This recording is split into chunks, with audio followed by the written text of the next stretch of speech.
Assalamualaikum Ibrahim adalah putra satu-satunya putra Rasulullah yang lahir sesudah Rasulullah hijrah. Karena putra Rasulullah Qasim yang berasal dari istrinya Khadijah telah meninggal dunia sejak kecil, sehingga wajar dan sangat bisa dipahami ketika kelahirannya sangat didamba dan menjadikan Rasulullah sangat berbahagia, sangat menyayangi Bani Ibrahim.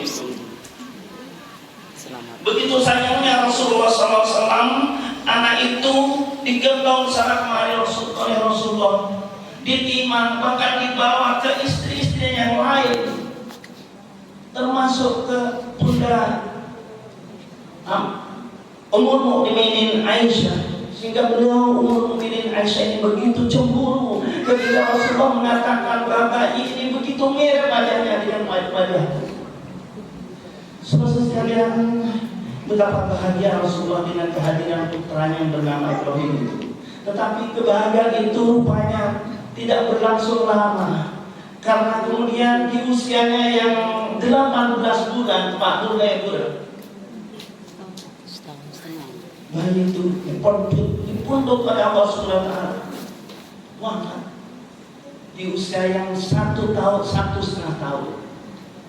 Nah, pada kematian Ibrahim putra Rasulullah SAW itulah terjadi apa yang terjadi seperti hari ini. Allah menunjukkan salah satu kekuasaannya, terjadilah gerhana matahari waktu itu. Maka masyarakat Madinah waktu itu menjadi gempar, kasak kusuk berhamburan di mana. Ada yang mengarang cerita, ada yang mengarang berita bahwa terjadinya gerhana matahari pada hari itu terkait dengan kematian Ibrahim.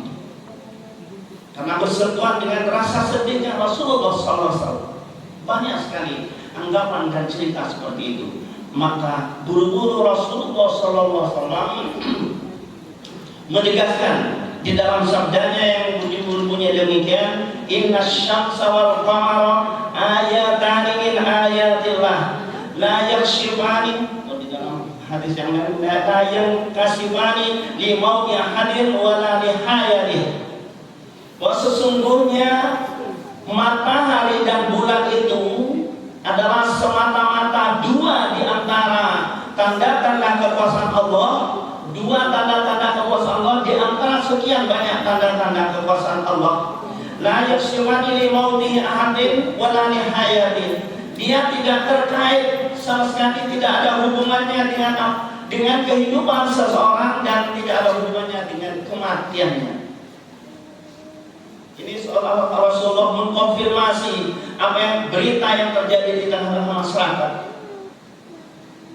bahwa terjadinya gerhana matahari itu terkait dengan kematian Ibrahim. Tidak demikian. Tidak demikian kata Rasulullah SAW. Demikian tegasnya Rasulullah menjaga akidah umatnya. Faidah ra'aitum, maka apabila kalian melihat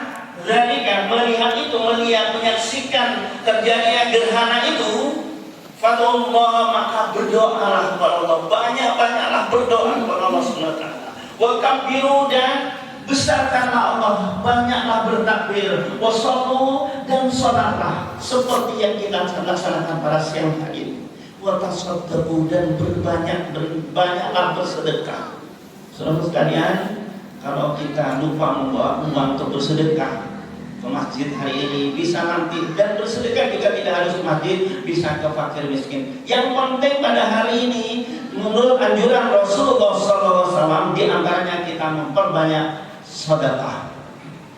Saudara sekalian, itu poin yang pertama, dasar dari apa yang kita amalkan pada siang hari ini. Kemudian yang kedua, saudara sekalian, apa yang terjadi pada siang hari ini, gerhana matahari hibrida, ini sungguh istimewa saudara sekalian. Peristiwa ini pernah terjadi pada tahun 2002, bulan Desember tanggal 4 Desember 2002 yang lalu. Waktu itu terjadi sekitar asar pukul 3:30. Saya lupa apakah di masjid ini waktu itu kita melaksanakan sholat khusus seperti siang hari ini. Saya lupa. Yang jelas itu pernah terjadi pada tahun 2002 tanggal 4 Desember. Tetapi apa yang terjadi hari ini saudara-saudara sungguh luar biasa.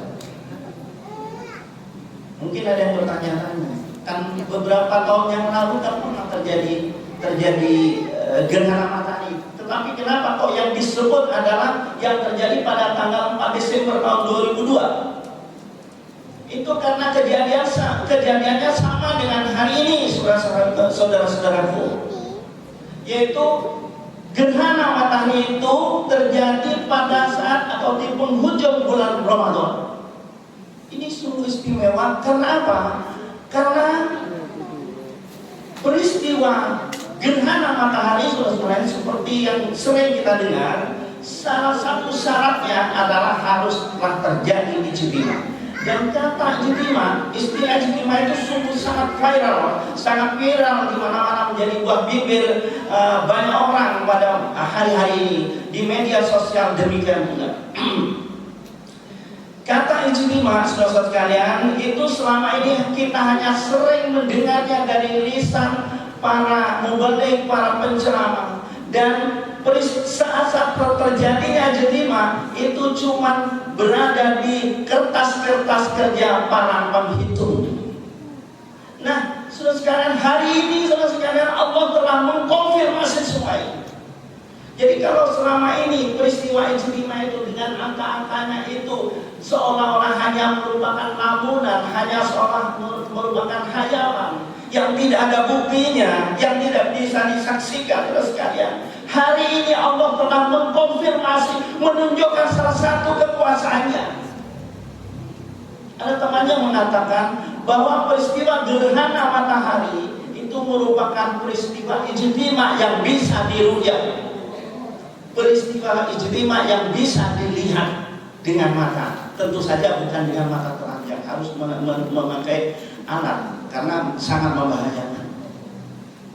Ini saudara sekalian. Jadi penghitungan saat-saat terjadinya ijtima itu bukan lamunan, bukan hayalan, itu adalah perkara yang nyata sekali. Allah telah mengkonfirmasi hari ini, siang hari, bahwa apa yang diperhitungkan oleh ahli falak, ahli hisab, ahli astronomi itu benar adanya. Dan ijtima itu selalu terjadi di akhir bulan Qamariyah. Saudara sekalian, kalau ijtima biasanya itu terjadi ketika tiga benda langit, yaitu bumi, bulan, dan matahari berada dalam satu garis bujur langit. Maka pada hari ini saudara sekalian, itu tidak hanya berada pada satu garis bujur langit saja, tetapi mereka tiga-tiganya ini berada satu garis lurus di garis bujur langit dan di garis bintang langit. Betul-betul berada di satu titik koordinat. Maka terjadilah peristiwa gerhana matahari seperti yang terjadi hari ini. Ya, hikmah yang bisa kita ambil saudara sekalian dari peristiwa siang hari ini adalah bahwa peristiwa ijtima itu betul-betul merupakan akhir, sekali lagi betul-betul merupakan akhir dari durasi bulan yang sedang berjalan. Artinya begini, bulan yang sedang berjalan sekarang ini namanya adalah bulan Ramadan. Nah, pada pukul 11:12 nanti bulan Ramadan betul-betul sudah tutup dengan terjadinya ijtima ini. Karena durasi yang namanya durasi satu bulan, waktu yang namanya satu bulan itu adalah waktu yang berada di antara dua ijtima. Jadi waktu dari ijtima ke ijtima itu adalah waktu satu bulan. Lamanya rata-rata adalah 29 hari, 12 jam, 44 menit, 2,8 detik. Itu rata-rata durasi usia bulan Qomariyah. Nah, ketika terjadi ijtima itu, maka usia bulan yang sedang berjalan itu habis, berakhir. Pada sedetik kemudian lahirlah bulan yang baru, yaitu bulan sesudah Ramadan, yang tidak lain namanya adalah bulan Syawal. Lahirlah bulan baru, bulan Syawal. Dan kelahiran bulan Syawal itu semakin sempurna ketika nanti saat maghrib. Saat maghrib matahari terbenam, di mana bulan itu ketika sudah berada di atas ufuk berapapun ketinggiannya, maka sempurnalah hari itu sudah menjadi. Kalau hari ini hari Kamis, nanti setelah maghrib, begitu maghrib, nama hari menjadi hari Jumat. Dan tanggalnya tentu saja tanggal 1. Kenapa? Karena sesudah bulan lama mati, lahirlah bulan baru. Hari pertama dari bulan baru itu adalah tanggal 1. Maka nama hari sesudah maghrib sampai besok adalah hari Jumat, tanggal 1 bulan Syawal tahun 1444. Dan sekali lagi Allah telah mengkonfirmasi, memberitahu kepada kita sekalian terjadinya ijtima ini betul-betul nyata. Alhamdulillah. Ini poin yang kedua.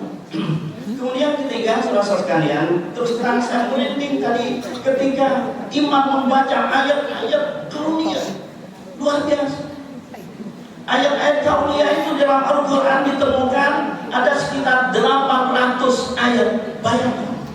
Sedangkan ayat-ayat ahkam saja, ayat-ayat yang berbicara tentang hukum itu hanya sekitar 150 ayat. Nah, ayat-ayat kauniyah yang berbicara tentang alam semesta itu jumlahnya tidak kurang dari 800 ayat. Nah, ayat yang 800 jumlahnya itu seolah-olah dianaktirikan oleh umat Islam ini. Jarang sekali yang mengkaji ayat itu. Tadi ketika pada berdiri yang pertama di rakaat yang pertama, imam membaca ayat yang bunyinya insyaallah wa sakhara syamsa wal qamar. Saya betul-betul merinding saat itu. Betapa tidak saudara sekalian, dan Allah menaklukkan matahari dan bulan. Saudara, matahari itu besarnya adalah 1 juta kali besar bumi. Padahal diri kita yang sangat kerdil ini apa artinya dibandingkan dengan besar bumi. Bumi ini di atas punggungnya dihinggapi oleh 8 miliar lebih manusia. Betapa kerdil kita. Dan bumi yang demikian besar menurut ukuran kita itu 1/1 juta besar matahari. Artinya kalau ada 1 juta butir bola bumi dimasukkan ke dalam rongga matahari, habis masuk semua. Betapa dan besarnya makhluk Allah yang bernama matahari, bintang terdekat dengan kita. Padahal saudara sekalian, masih banyak lagi bintang-bintang yang jauh lebih besar daripada matahari. Makhluk-makhluk yang besarnya seperti itu, saudara sekalian, ternyata begitu takluk, begitu patuh kepada Allah Subhanahu wa taala. Nah, sementara kita yang kerdil dan lemah ini begitu arogan di hadapan kebesaran dan kemahakuasaan Allah Subhanahu wa taala. Sering kita melanggar syariatnya, bahkan tidak sedikit di antara saudara-saudara kita yang mengingkari syariat Allah. Tidak sedikit. Bahkan mereka adalah seagama dengan kita, tetapi mereka mengingkari terhadap syariat-syariat Allah. Sungguh keterlaluan. Dan kita berkaca pada diri kita sendiri, sering kita juga lalai terhadap syariat-syariat aturan Allah Subhanahu wa taala ini. Padahal makhluk Allah yang demikian besarnya itu takluk kepada Allah. Matahari dan bulan di dalam ayat yang telah dibaca oleh imam tadi itu begitu takluk dan patuh kepada Allah Subhanahu wa taala. Ini suatu pelajaran penting bagi kita saudara sekalian, betapa lemah dan rendahnya kita. di hadapan Allah Subhanahu wa taala. Tetapi kenapa kita selama ini sering ingkar, sering lalai dan sering melanggar aturan-aturan Allah Subhanahu wa taala? Maka belajarlah dengan apa yang terjadi hari ini, saudara sekalian. Coba bayangkan kalau matahari dan bulan tidak takluk, tidak patuh pada Allah Subhanahu wa taala, ambiar semua yang namanya ilmu astronomi, ilmu dan sebagainya. Jadi ilmu astronomi yang kemudian banyak memberikan manfaat kepada kita sekalian, kita bisa memiliki jadwal sholat, kita bisa mengetahui kapan terjadinya gerhana dan sebagainya. Itu semua adalah ilmu astronomi yang tidak lain adalah ilmu dari Allah Subhanahu wa taala yang merupakan belas kasih Allah taala kepada umat manusia. Dan ilmu-ilmu itu dibangun di atas kebenaran yang nyata, ilmu yang berasal dari Allah Subhanahu wa taala, ilmu yang berasal dari ketaatan alam semesta ini. Kalau alam semesta ini, benda-benda langit ini tidak memiliki ketaatan yang absolut kepada Allah Subhanahu wa taala, maka tidak mungkin ilmu-ilmu itu dibangun, saudara-saudara sekalian. Tidak mungkin. Karena kita bisa menghitung kapan terjadinya ijtima, kapan terjadinya waktu zuhur, waktu asar dan sebagainya. Itu semua karena benda-benda langit itu begitu patuhnya kepada Allah Subhanahu wa taala. Ketika jauh sebelum mereka diciptakan oleh Allah Subhanahu wa taala, seluruh aturannya disetting oleh Allah Subhanahu wa taala, dan sampai hari ini, bahkan sampai hari kiamat, mereka tidak pernah lalai sedikit pun. Matahari mengelilingi pusat galaksi tidak pernah berhenti. Bulan, saudara sekalian, yang mengelilingi bumi itu dengan kecepatan 1000 km lebih per detik, itu tidak pernah lelah, tidak pernah lelah. Mungkin ada yang bertanya, kenapa gerhana tidak terjadi tiap bulan? Padahal sebenarnya terjadi, saudara, tetapi tidak terjadi di suatu tempat. Kenapa tidak terjadi di suatu tempat? Itu juga karena belas kasih sayang Allah. Ekliptika, bidang edar, bidang orbit bulan mengelilingi bumi dan bidang orbit bumi mengelilingi matahari itu tidak berhimpitan pas. Tetapi oleh Allah telah disetting sebesar sudutnya 5,8 derajat. Nah, ini yang memungkinkan kemudian gerhana itu tidak terjadi setiap bulan di suatu tempat. Hikmahnya apa? Kalau gerhana terjadi setiap bulan, maka fenomena alam ini menjadi tidak menarik bagi kita semua. Tidak akan menggugah rasa kepenasaran kita, tidak menggugah kita untuk memikirkan betapa Allah Subhanahu wa taala itu Maha Kuasa. Masya Allah, luar biasa. Banyak sekali saudara-saudara, kalau kita ingin merenungkan betapa dahsyatnya ciptaan Allah Subhanahu wa taala di alam semesta ini, semakin digali, maka semakin kerdil rasanya diri kita di hadapan kemahabesaran Allah, semakin lemah diri kita di hadapan kemahakuasaan Allah Subhanahu wa taala. Saudara sekalian, barangkali itu saja yang bisa saya sampaikan pada kesempatan siang hari ini. Semoga 10 menit yang saya sampaikan dapat membuka kita, mendorong kita untuk menguatkan keimanan kita, meningkatkan keimanan dan ketakwaan kita kepada Allah Subhanahu wa taala. Amin ya rabbal alamin. Dan marilah kita berdoa kepada Allah Subhanahu wa taala, semoga Allah Subhanahu wa taala menerima seluruh amal ibadah kita, menjadikan ibadah kita semakin berkualitas, mengantarkan kita menjadi hamba-hambanya yang bertakwa padanya. Amin ya rabbal alamin. Bismillahirrahmanirrahim. Alhamdulillahirabbil alamin. Allahumma shalli ala Muhammad wa ala Muhammad kama shallaita ala Ibrahim wa ala Ibrahim wa barik ala Muhammad wa ala Muhammad kama barakta ala Ibrahim wa ala Ibrahim innaka Hamidum Majid. Allahumma ighfir lil muslimin wal muslimat wal mu'minin wal mu'minat al ahya'i minhum wal amwat innaka samii'un qaribun mujibud da'wati ya qadir hadiyat. Allahumma rabbana zalamna anfusana wa illam taghfir lana wa tarhamna lanakunanna minal khasirin. Rabbana ighfir lana wa liwalidina warhamhum kama rabbawna shighara. ربنا اغفر لنا ولإخواننا الذين سبقونا بالإيمان ولا تجعل في قلوبنا غلا للذين آمنوا ربنا إنك رؤوف رحيم ربنا هب لنا من أزواجنا وذرياتنا قرة أعين واجعلنا للمتقين إماما ربنا آتنا من لدنك رحمة وهيئ لنا من أمرنا رشدا اللهم اصلح لنا ديننا الذي هو عصمة أمرنا واصلح لنا دنيانا التي فيها معاشنا واصلح لنا آخرتنا التي إليها معادنا واجعل الحياة زيادة لنا في كل خير واجعل الموت راحة لنا من كل شر اللهم أرنا الحق حقا وارزقنا اتباعه وأرنا الباطل باطلا وارزقنا اجتنابه اللهم إنا نسألك الهدى والتقى والعفاف والغنى ربنا لا تزغ